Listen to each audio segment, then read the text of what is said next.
Alam mo ba kung ano ang mas masakit na sikreto? Ang sikretong alam niyong dalawa pero pareho kayong nagpapanggap na wala. 27 taong magkakilala sila Carl at John. Mula kindergarten sa Dumaguete hanggang sa pagtuntong nila sa 27 taong gulang. Sabay lumaki, sabay umiyak, sabay nangarap. Pero may isang bagay na hindi nila kayang sabay gawin. Ang umamin. Hanggang sa isang gabi ng kaarawan, isang bintanang may maliit na kwartong nakaharap sa boulevard.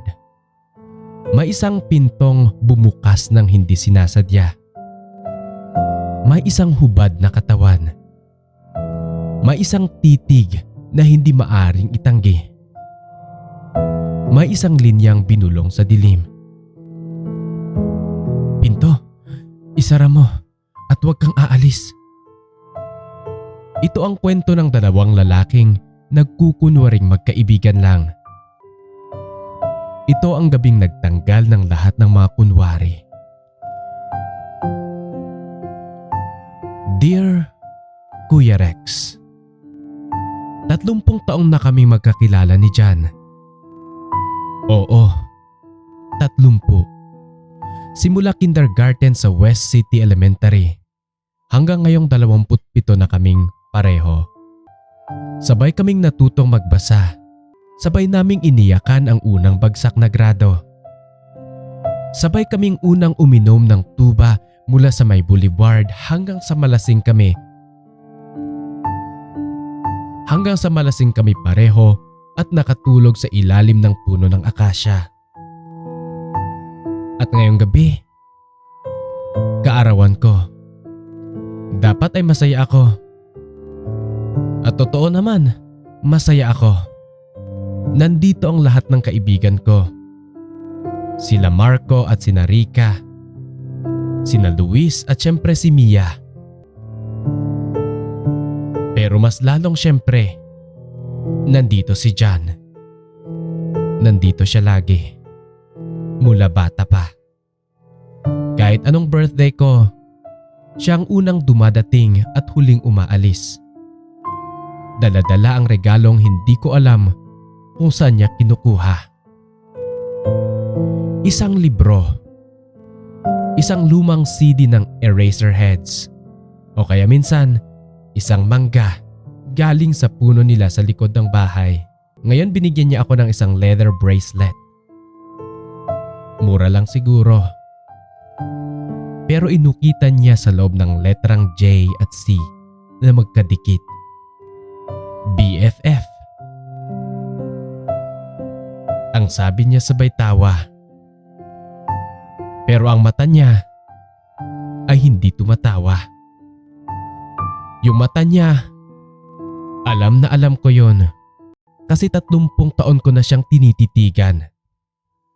Oo, 30 taon ko siyang minahal. Kahit hindi ko sabihin, kahit hindi ko alam kung anong tawag doon noon. Noong bata pa kami, akala ko gusto ko lang siyang maging best friend forever. Noong high school, akala ko inggit lang ako sa iba niyang mga kaibigan. Noong college, doon ko naiintindihan nang nararamdaman ko ay higit pa pala sa pagkakaibigan. Pero hindi ko masabi. Paano mo sasabihin sa best friend mo simula kindergarten na gusto mo siya nang higit pa sa pagkakaibigan? Kaya ginawa ko na lang ang alam kong paraan para protektahan ang sarili ko. Naghanap ako ng girlfriend. Si Mia. Mabait si Mia. Maganda, matalino, at mahal niya ako. Alam kong mahal niya ako at sinubukan kong mahalin siya pabalik. Talagang sinubukan ko. Pero tuwing magkahawak ang kamay namin ni Mia, Ang naaalala ko ay ang kamay ni Jan na nakahawak sa balikat ko nung umiiyak ako dahil namatay ang aso ko. Tuwing magkayakap kami ni Mia, ang naaalala ko ay ang yakap ni Jan nung hindi pa ako pumasa ng board exam. Niyakap niya ako noon ng mahigpit, sabay bulong sa tenga ko. Okay lang yan pre, babawi tayo. Hindi ako umiyak noong bumagsak ako. Pero noong yakap ako ni Jan, gusto kong maiyak. Hindi dahil sa exam, kung hindi dahil hindi ko kayang sabihin ang totoo. Kaya ngayong birthday ko, sa dami ng tao sa bahay, sa dami ng tawa at inuman at kantahan, gusto ko siyang kausapin ng mag-isa. Sabihin na ang dapat sabihin. Hindi yung about sa akin, pero yung totoo na may girlfriend ako at sana maging masaya na siya para sa akin. Kasi alam kong may nararamdaman din si Jan para sa akin. Hindi ako tanga. Nakikita ko ang mga titig niya kapag nakatalikod ako. Nakikita ko ang pananahimik niya tuwing magkasama kami ni Mia. Alam kong masakit para sa kanya. Gusto ko siyang palayain, kahit masakit para sa akin. Kasi kung mahal mo ang isang tao, dapat mong hayaan siyang maging masaya, kahit hindi ikaw ang dahilan. Umakyat ako sa kwarto para magbihis. Nakapolo ako ng puti, pero may natapon na spaghetti sa may kaliwang manggas. Hindi ko alam kung bakit, pero gusto ko magbihis para kay Jan. Kahit sabihin pang suot ko lang ito para sa party.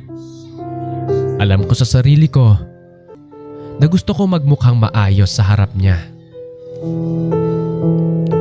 Nasa harap ko ang aparador. Hinubad ko ang polo ko.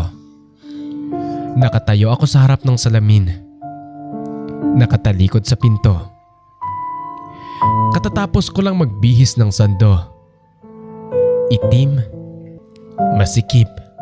Alam kong gusto ni Jan dahil minsan sinabi niya na bagay daw sa akin ang itim. Natatawa ako sa sarili ko. 27 na. Nagpapaganda pa rin para sa best friend.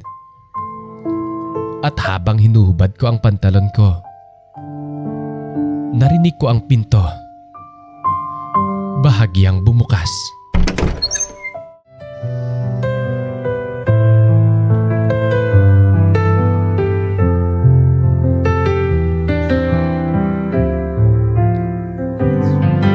Sabik na namahalikan.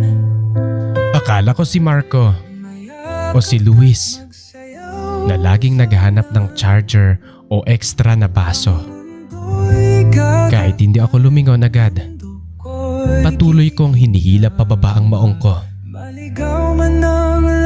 Naramdaman ko ang malamig na hangin mula sa electric fan sa balat ko. Nakabrief lang ako ngayon. Itim din. Bakit ba puro itim? Ito ang paborito kong suotin kapag wala akong pakialam. Pero ngayon, may pakialam ako. Gusto kong magmukhang maayos para sa kanya. Para kay Jan.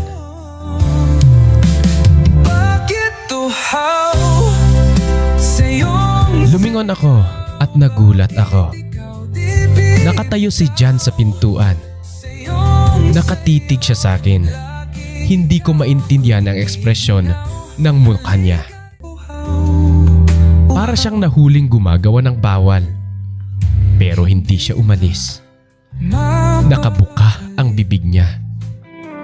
Nakapako ang mga mata niya sa katawan ko. Pakiramdam ko ay nasusunog ang buong kwarto sa init ng titig niya.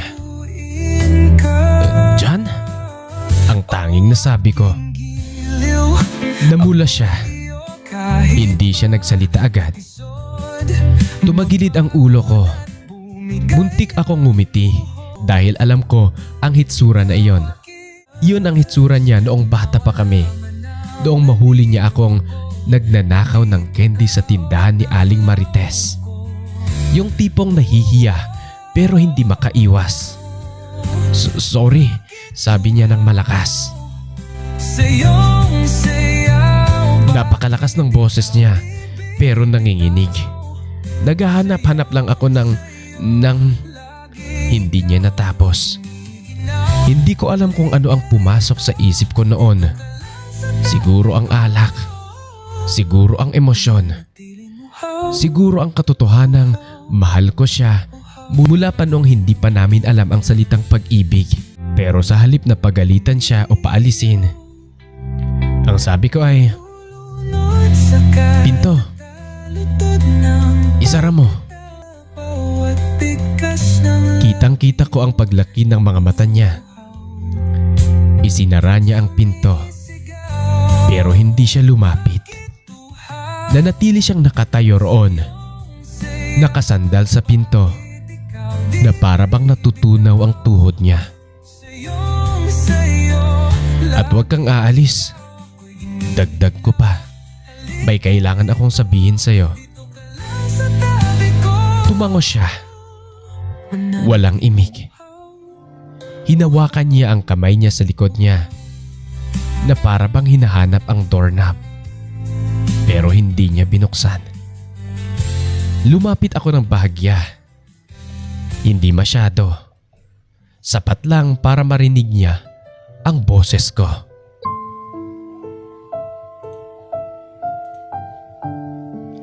Lumapit ng bahagya. Hindi masyado. Sapat lang para marinig niya ang boses ko nang hindi sumisigaw. "Jan?" Sabi ko.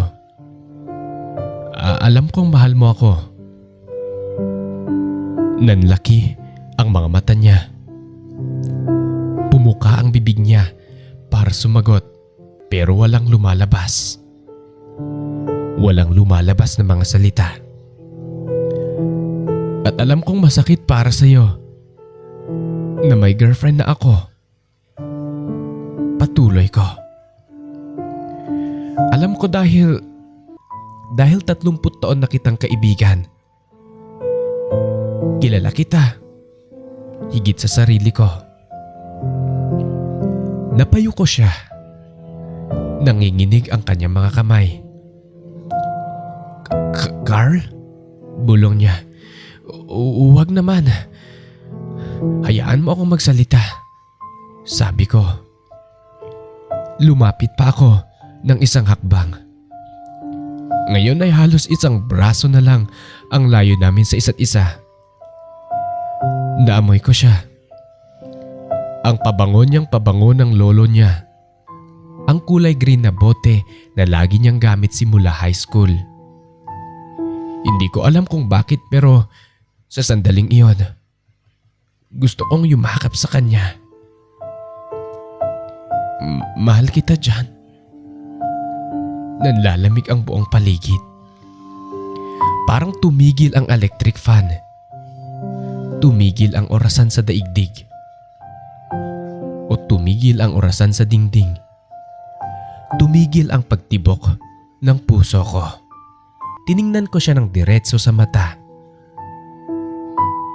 Mahal kita. Mahal kita. Simula noong hindi pa natin alam ang pag-ibig. O ang ibig sabihin ng salitang mahal. Mahal kita noong tinuruan mo akong magbike sa may Rizal Boulevard. Kahit natatakot ako. Mahal kita noong sinamahan mo akong mag-apply ng trabaho sa Cebu. Kahit ayaw mong umalis ng Dumaguete.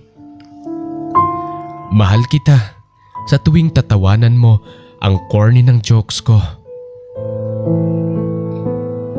Mahal kita sa tuwing uutusan mo akong manlibre ng kape kahit ikaw naman ang may pera. Mahal kita sa paraang hindi ko kayang sabihin sa loob ng 27 taon. At dahil mahal kita, sinubukan ko magkaroon ng girlfriend para patunayan sa sarili ko na kaya ko, na maaari akong magbago, na hindi ako. Hindi ko na natapos. Napakalakas ng hininga ko. Pero hindi ko kaya. Sambit ko. Saksi ang Diyos. Sinubukan ko. Pero kapag kasama ko si Mia, ang nasa isip ko ay kung ano ang ginagawa mo sa sandaling iyon. Kung masaya ka ba? Kung kumain ka ba? Kung iniisip mo rin ba ako? Si John ay nakatayo pa rin sa pwesto niya. Pero nakayuko. Tumingala siya sa akin at doon ko nakita ang mga luha sa mata niya. Hindi tumutulo pero kumikinang sa dilim. Carl?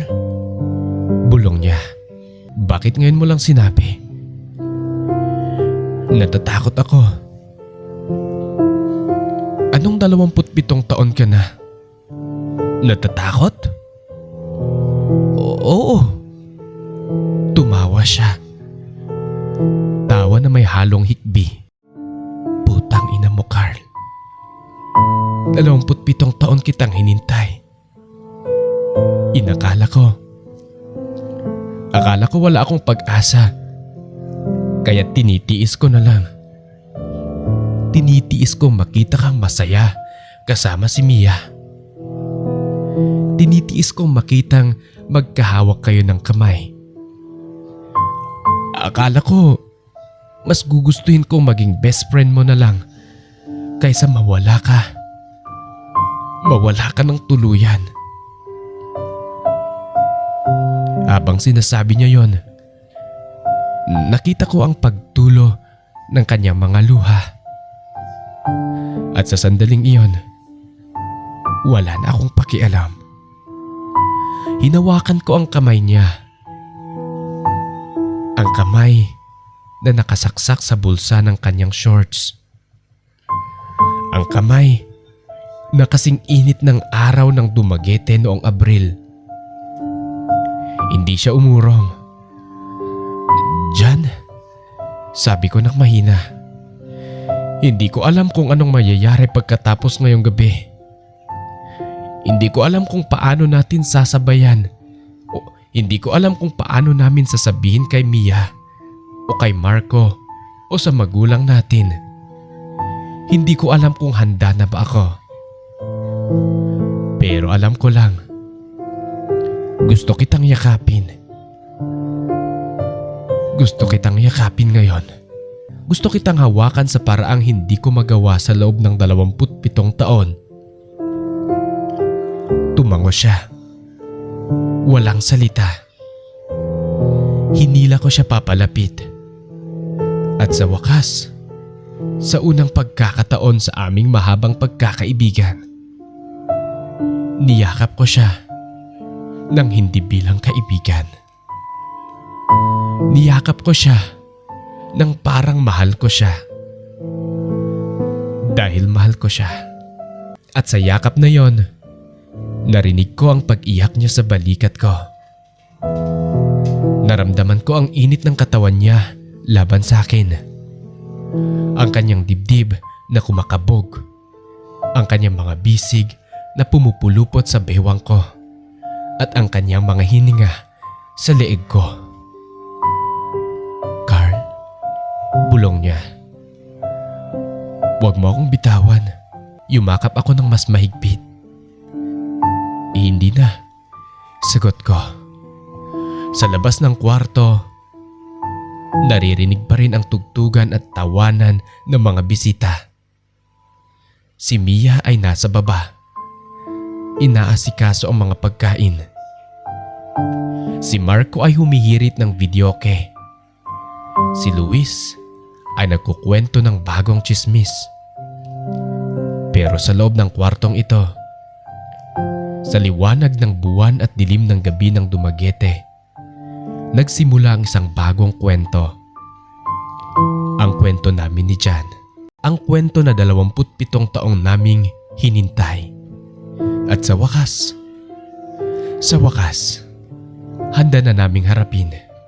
Magkasama. Makalipas ang 1 oras, bumaba kami mula sa kwarto. Magkahawak ang kamay namin. Hindi na nagtatago. Hindi na natatakot. Si Mia, tumingin sa amin, napangiti at umiyak. Kasi alam na niya. Sabi niya, finally. Si Marco, napapalakpak. Hindi alam ang nangyayari, pero sumasabay na lang. Si Luis, nagtawanan sabay sabing, sabi na nga ba eh. At sa gabing iyon, sa harap ng lahat ng kaibigan namin, hinalikan ko si Jan sa noo. Hindi pa sa labi. Hindi pa handa. Pero alam naming darating din kami doon. 27 taon kaming naghintay. Ano pa ang ilang araw? Ilang buwan? Mahal ko si Jan.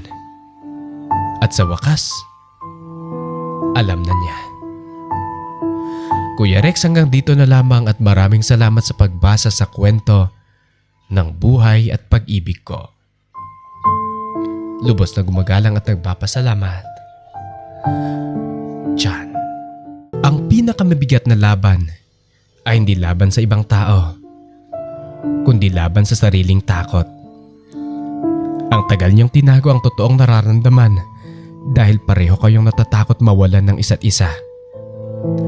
Pero ipinakita ng kwento mo na ang tunay na pagmamahal ay hindi kayang manatiling nakatago habang buhay. Mahirap umamin, lalo na kung may posibilidad na masira ang nakasanayan. Pero mas masakit ang mabuhay sa sana. Hanga ako sa tapang mong harapin ang katotohanan kahit late na. Tandaan mo, hindi mali ang magmahal. Hindi mali ang magmahal ng totoo. Ang mahalaga, piliin mong maging tapat sa sarili mo at sa taong mahal mo.